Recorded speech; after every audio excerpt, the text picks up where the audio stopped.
Hello friend, ನಾನು ನಿಮ್ಮ ಚಿತ್ರಾಸ್ ಕಿಚನಿಂದ. ಇದು ಕೋಟಿ ಚೆನ್ನಯ್ಯರ ಪಂಜುರ್ಲಿ ಗರಡಿ ಅಂತ. ಇದು ನಮ್ಮ ಫ್ರೆಂಡ್ ವಸಂತಿ ಅವರ ಮನೆ ದೇವರು. ಅಲ್ಲಿ ಕರ್ಕೊಂಡೋಗಿದ್ರು ಅವರು.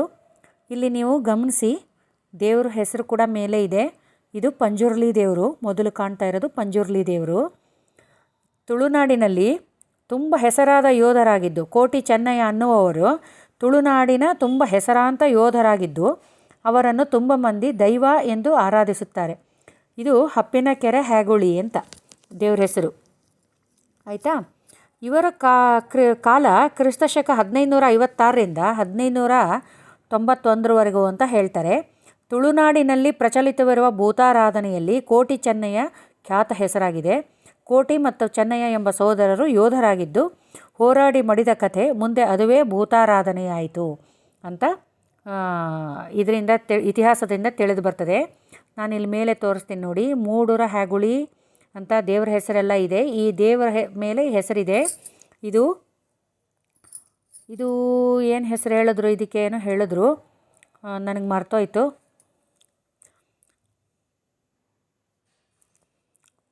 ಅಲ್ಲಿ ಮೇಲೆ ಹೆಸರಿದೆ, ಅದನ್ನು ಗಮನಿಸ್ಬೇಕಷ್ಟೇ. ಮತ್ತು ಪಂಜುರ್ಲಿ ದೈವ ಅಂತಲೂ ಹೇಳ್ತಾರೆ. ಬೊಬ್ಬರ್ಯ, ಇದು ಬೊಬ್ಬರ್ಯ ದೇವರು. ಮಾಸ್ತಿಯಮ್ಮ ಪಕ್ಕದಲ್ಲಿ ಇನ್ನೊಂದು ಮಾಸ್ತಿಯಮ್ಮ ಇದೆ, ಇದು ಬೊಬ್ಬರ್ಯ ದೇವರು ಅಂತ ಹೇಳ್ತಾರೆ. ಪಂಜುರ್ಲಿ, ಬೊಬ್ಬರ್ಯ, ಮಾಸ್ತಿಯಮ್ಮ ಈ ಥರ ಎಲ್ಲ ಹೇಳ್ತಾರೆ. ಮತ್ತು ಕೋಟಿ ಚೆನ್ನಯ್ಯರ ಅನೇಕ ಸಮಾಜಮುಖಿ ಕೆಲಸಗಳು ಪಾಡ್ದನಗಳಲ್ಲಿ ಉಲ್ಲೇಖವಾಗಿವೆ. ಶ್ರೀಮಂತರ ಶೋಷಣೆಯ ವಿರುದ್ಧವಾಗಿ ಕೋಟಿ ಚೆನ್ನಯ್ಯರು ಆರಂಭದಿಂದಲೇ ದನಿ ಎತ್ತಿದರು. ತಮ್ಮ ತೋಳ್ಬಲದಿಂದ ಅನೇಕ ಕೆರೆಕುಂಟೆಗಳನ್ನು ನಿರ್ಮಿಸಿದರು. ಕಾಡು ಮೃಗಗಳಿಂದ ನಾಡಿನ ಕೃಷಿಯನ್ನು ರಕ್ಷಿಸಿದರು ಮೊದಲಾದಂತಹ ಅನೇಕ ವರ್ಣನೆಗಳು ಇವೆ. ಈ ಥರ ವರ್ಣನೆಗಳಿವೆ. ಆದ್ದರಿಂದ ಕೋಟಿ ಚೆನ್ನಯ್ಯರನ್ನು ದೈವತ್ವಕ್ಕೇರಿಸಿ ತುಳುನಾಡಿನ ಅನೇಕ ಕಡೆಗಳಲ್ಲಿ ಗರಡಿಗಳನ್ನು ಕಟ್ಟಿಸಲಾಗಿದೆ. ಅಂದರೆ ಇದೆ ಪಂಜುರ್ಲಿ ಗರಡಿ ಅಂತ. ಕೋಟಿ ಚೆನ್ನಯ್ಯರ ಪಂಜುರ್ಲಿ ಗರಡಿ ಅಂತ ಹೆಸರು. ಇವಾಗ ಬೊಬ್ಬರ್ಯ ಅವರಿಗೆ ಪೂಜೆ ಮಾಡ್ತಾ ಇದ್ದಾರೆ, ಮಂಗಳಾರತಿ ಪೂಜೆ ಎಲ್ಲ ಮಾಡ್ತಾರೆ. ನೋಡೋಣ. ಈ ಕೋಟಿ ಚೆನ್ನಯ್ಯರ ಜನನ ಪುತ್ತೂರು ತಾಲೂಕಿನ ಪಡುಮಲೆ ಎಂಬಲ್ಲಿ ಆಯಿತು.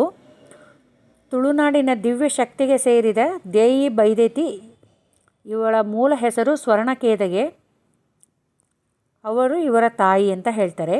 ಇವರಿಗೆ ಮಕ್ಕಳಾಗಿ ಜನಿಸಿದರು. ಹೀಗೆ ಇವರ ಜನನ ಆಯಿತು ಅಂತ ಹೇಳ್ತಾರೆ.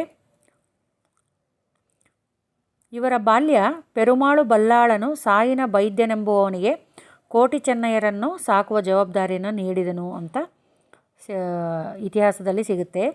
ಅಂದರೆ ಇವರ ಶಾಸನಗಳಂತವಾ ಏನಿದೆ, ಇವರ ತುಳುನಾಡಿನ ದೈವಗಳ ಬಗ್ಗೆ ನನಗೆ ಅಷ್ಟು ಗೊತ್ತಿಲ್ಲ. ನಾನು ಹುಡುಕಿರೋ ಪ್ರಕಾರ ಎಷ್ಟು ಸಿಗ್ತದೆ ಅಷ್ಟು ಹೇಳ್ತಾ ಇದ್ದೀನಿ. ಇವಾಗ ಮಂಗಳಾರತಿ ಮಾಡ್ತಾಯಿದ್ದಾರೆ, ದೇವರ ಪ್ರಸಾದ ಕೂಡ ಆಗುತ್ತೆ. ನಿಮಗೆ ಗೊತ್ತಿರಬೇಕು, ದಕ್ಷಿಣ ಕನ್ನಡದಲ್ಲಿ ಈ ಸಿಂಗಾರವನ್ನು ದೇವರ ಪೂಜೆಗೆ ಬಳಸಿದ ಮೇಲೆ ಮಂಗಳಾರತಿ ಆದಮೇಲೆ ಪ್ರಸಾದ ಆಗುತ್ತೆ. ಮತ್ತು ಇದು ಇನ್ನೊಂದು ಹೇಳಿದ್ನಲ್ಲ, ನಮ್ಮ ಫ್ರೆಂಡ್ ವಸಂತಿಯವರ ಮನೆ ದೇವರು ಅಂತ. ಅಲ್ಲಿ ಅವರದೇ ಆದಂತಹ ಪೂಜಾ ವಿಧಾನಗಳು, ಪೂಜೆ ಎಲ್ಲ ಬೇರೆ ಥರ ಇದೆ. ಅವ್ರು ಮಾಡ್ತಾರೆ. ಅದು ಹೇಗೆ ಮಾಡಬೇಕೋ ಆ ಥರ ಮಾಡ್ತಾರೆ. ನಾವು ಅಲ್ಲಿ ಹೋಗಿದ್ದರಿಂದ ಎಲ್ಲ ನಮಗೂ ಗೊತ್ತಿರಲಿಲ್ಲ ಇದ್ರ ಬಗ್ಗೆ ಎಲ್ಲ. ಇತ್ತೀಚೆಗೆ ಕಾಂತಾರ ಪಿಕ್ಚರ್ ಬಂದಮೇಲೆ ಈ ದೈವಗಳ ಬಗ್ಗೆ ಎಲ್ರಿಗೂ ಸ್ವಲ್ಪ ಸ್ವಲ್ಪ ಗೊತ್ತಾಗ್ತಾ ಇದೆ. ತುಂಬ ಚೆನ್ನಾಗಿದೆ. ಇಲ್ಲಿ ನೋಡಿ, ದೇವ್ರ ಪ್ರಸಾದ ಆಯಿತು. ಹೀಗೆ ಮಾಸ್ತಿ ಅಮ್ಮನಿಗೂ ಕೂಡ ಮಂಗಳಾರತಿ ಮಾಡ್ತಾರೆ.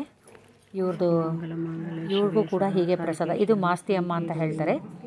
ಇವರು ಯಾವ್ಯಾವ ರೀತಿ ವರ್ಷಕ್ಕೆ ಏನೇನು ಪೂಜೆ ಮಾಡಬೇಕೋ ಅದೆಲ್ಲ ಇಲ್ಲಿ ನಡೆಸ್ತಾರೆ. ಇವರು ವಂಶಜರು, ಈ ಪೂಜಾರಿ ವಂಶಜರು ಯಾರಿದ್ದಾರೆ ಅವ್ರು ನಡೆಸ್ತಾರೆ ಅಂತ ಅನಿಸುತ್ತೆ. ನನಗೆ ಇದ್ರ ಬಗ್ಗೆ ಹೆಚ್ಚಿಗೆ ಗೊತ್ತಿಲ್ಲ, ಹೆಚ್ಚಿಗೆ ಹೇಳೋದಕ್ಕೆ ಹೋಗೋದಿಲ್ಲ ನಾನು. ಯಾಕಂದರೆ ನನಗೆ ಎಷ್ಟು ತಿಳಿದಿದೆ ಅಷ್ಟೇ ಮಾತ್ರ ಹೇಳ್ತೀನಿ. ಇವರು ಪೂಜೆ ಮಾಡಿ ಮಂಗಳಾರತಿ ಮಾಡಿ ಕೊಟ್ಟರು. ನಾವು ದರ್ಶನ ಮಾಡ್ಕೊಂಡು ಬರೋಣ ಅಂತ ಹೋಗಿದ್ವಿ. ಇಲ್ಲಿ ದಕ್ಷಿಣ ಕನ್ನಡದಲ್ಲಿ ಎಲ್ಲ ದೇವಾಲಯಗಳಲ್ಲೂ ಕೂಡ ಈ ಸಿಂಗಾರಕ್ಕೆ ತುಂಬ ಮಹತ್ವ. ಅವರು ಸಿಂಗಾರ ಅಂತ ಹೇಳ್ತಾರೆ. ನಾವು ಕೂಡ ಅದನ್ನು ಅಡಿಕೆ ಹೂವು ಅಂತ ಹೇಳ್ತೀವಿ. ನಾವು ಕೂಡ ಕಳಸದಲ್ಲಿ ಇಡೋದಕ್ಕೆ ಅದನ್ನು ಉಪಯೋಗಿಸ್ತೀವಿ. ನಾವು ಶುಭ ಕಾರ್ಯಗಳಲ್ಲಿ ಕಳಸ ಇಡ್ತೀವಲ್ಲ, ಕಳಸದಲ್ಲಿ ಈ ಸಿಂಗಾರನ ಇಡ್ತೀವಿ. ಇವರು ಪೂಜೆಗೆ ಇದನ್ನು ಬಳಸ್ತಾರೆ. ಇಲ್ಲಿ ಎಲ್ಲ ದೇವಾಲಯಗಳಲ್ಲೂ ಕೂಡ ಈ ಸಿಂಗಾರನ ಪೂಜೆಗೆ ಬಳಸ್ತಾರೆ. ಈಗ ದೇವಿಗೆ ಮಂಗಳಾರತಿ ಮಾಡ್ತಾಯಿದ್ದಾರೆ. ಇದ್ರ ಬಗ್ಗೆ ಹೆಚ್ಚಿಗೆ ತಿಳ್ಕೊಬೇಕಂದ್ರೆ ಇದ್ರ ಬಗ್ಗೆ ಯಾರು ಬರೆದಿದ್ದಾರೆ ಉಲ್ಲೇಖಗಳು, ನಾನು ಉಲ್ಲೇಖಗಳು ಏನಿದೆ ಅದನ್ನು ನೋಡಿ ಹೇಳಿರೋದು ಅಷ್ಟೇನೆ, ಹೆಚ್ಚಿಗೆ ನನಗೆ ಗೊತ್ತಿಲ್ಲ. ನೀವು ಆ ಕಡೆ ಹೋದಾಗ ಇದು ಕುಂದಾಪುರದಲ್ಲಿರೋದು, ಅಲ್ಲಿ ಹೋಗಿ ಬನ್ನಿ ಅಂತ ನಾನು ನಿಮಗೆ ಹೇಳ್ತೀನಿ. ಚೆನ್ನಾಗಿದೆ. ಅವರ ಪೂಜಾ ವಿಧಾನಗಳು, ಅವರ ಪೂಜಾ ಪದ್ಧತಿಗಳು ಅದನ್ನೆಲ್ಲ ತಿಳ್ಕೊಬೋದು. ನಾವು ಹೋಗಿ ನೋಡ್ಕೊಂಬನ್ನಿ, ಚೆನ್ನಾಗಿದೆ ಅಂತ ಹೇಳ್ತಾ ಈ ವಿಡಿಯೋನ ಮುಗಿಸ್ತಾ ಇದ್ದೀನಿ. ನೀವು ನೋಡಿ, ಸಾಧ್ಯ ಆದರೆ ದಕ್ಷಿಣ ಕನ್ನಡದಲ್ಲಿ ಎಲ್ಲ ಕಡೆ ಈ ಥರ ಪಂಜುರ್ಲಿ ಗರಡಿಗಳಿದೆ, ಹೋಗಿ ನೋಡ್ಕೊಂಬನ್ನಿ. ಥ್ಯಾಂಕ್ ಯು, ಬಾಯ್, ಧನ್ಯವಾದಗಳು. ಯಾರು ಇಲ್ಲಿವರೆಗೂ ನನ್ನ ಚಾನಲ್ನ ನೋಡಿ ಸಬ್ಸ್ಕ್ರೈಬ್ ಮಾಡಿ, ಶೇರ್ ಮಾಡಿ, ಸಪೋರ್ಟ್ ಮಾಡ್ತಾಯಿದ್ದೀರಾ ಅವ್ರಿಗೆಲ್ಲ ಧನ್ಯವಾದಗಳು.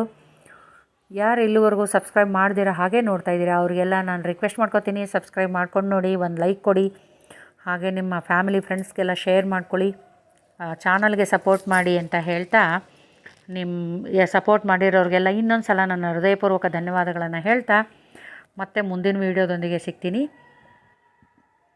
ಅಲ್ಲಿವರೆಗೂ ಧನ್ಯವಾದಗಳು ಸ್ನೇಹಿತರೆ, ಬಾಯ್.